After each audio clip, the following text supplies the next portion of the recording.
Welcome to our channel. In this video I'm going to show you how to change the video playback speed on TikTok. Let's start.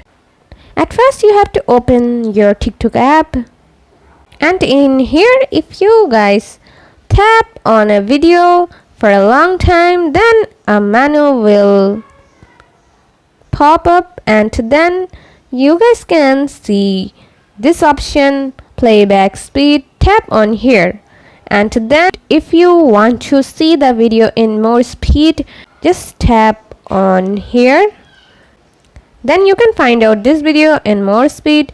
If you just tap on here for a few seconds and then tap on the playback speed again, then you can put it back to normal.